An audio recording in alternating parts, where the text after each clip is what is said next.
So, social faux pas. Obviously, in the real world, that's making a mistake in the social space, but what does it mean in this new digital reality? In the digital reality, what it means is it is always a record you can't take back sometimes. It is amplified, and it reaches so many more people. And in the social world, sometimes, even when it might seem something small, it can be blown out of proportion. Yeah. We see that happen on Twitter. People make social faux pas a lot. Part of this comes down to not being mindful and thinking, especially happens in the business world. Like if you set your tweets up a certain time, there might be a personal tragedy, and your tweet might seem like it's mocking that personal tragedy. That's one example of a social faux pas, but a social faux pas really comes down to is you not being mindful and intentional, and it hurts your reputation, is one thing.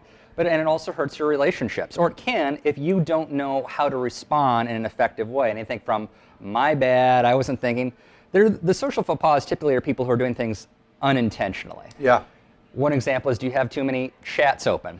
Something that was meant for one person or one group sent for another group. Oh, yeah. Are you just posting something without anything like, sometimes even just proofing your work a little bit, otherwise you look like a slob.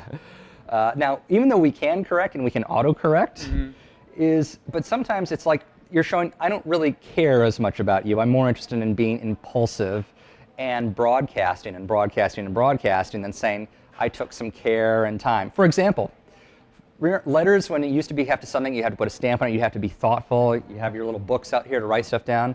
It forces us to pause. Now when you can do everything fast, or even speech to text, it doesn't make you stop and think. But that's where most of the faux pas happen, is when we don't allow ourselves to pause before we hit send. That's something we really can fix. So, you would suggest then that in this digital space, we have a lot more opportunity for making these social faux pas. We have a lot more opportunity to make social faux pas and a lot better opportunity to self-correct and make a good impression. Part of it is, the first step is, pay attention to other conversations that are happening. Where do you notice these kind of mistakes? So in a sense, step one, be an observer. Be an observer of what other people are doing and where you notice those mistakes. And then you'll start to notice in yourself. Step two, hey, it's a good idea to have a friend or even a social stylist. Look at, what is your conversation? What is your speak? Are you maybe doing text speak a little too much when things should be, listed in their full words? And then show that you're putting a little more time, because then it shows you're a little more considerate. Step three, are you slowing down and reading things properly? Because if you're in a certain emotional state, you might read things wrong, and then you might respond wrong. And if you are feeling, quite emotional about something, there is no need to respond immediately. This is not a contest for who's the fastest. So hard though, right? If you're in that emotional state, you just really want to respond quickly. And this comes down to emotional intelligence being self-aware, is what I like to call DQ, digital intelligence, the emotional intelligence with a digital savviness. We cannot control our emotions. We cannot change our emotions sometimes. What we can do is we can be aware of our emotions and manage our emotions a lot better. Understand, this is how I'm feeling, and now I'm in control. The emotion's going to hit us first before anything else, but then we are still going to be able to have time to react to them in a way that will make us look responsible. So, I guess we do have that opportunity in the digital space to take that time, because there's that gap. It's asynchronous, but we're not taking advantage of it. That's right. Digital is a great opportunity because we are in control.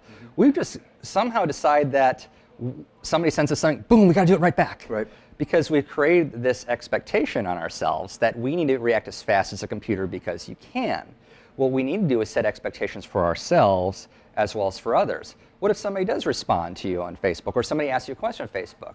Then what you can do is, first you can tell these people, I'm on these areas, I'm not necessarily on all the time. Sometimes you just simply have to turn off your chat, turn off certain notifications that distract you and make you want to be impulsive.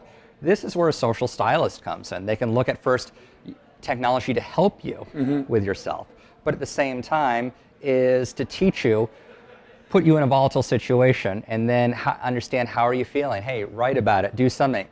Take a walk, something else, and then monitor now how you're feeling about it. You might find out it wasn't that important to respond to begin with. Combat training for a digital social world. That's right. You can be a social stylist that is awesome with their tech tools, and I like how you said it better than I did. That's because as a society we've managed to build so much control, support and structure around our lives that essentially we're living in a world filled with nerf.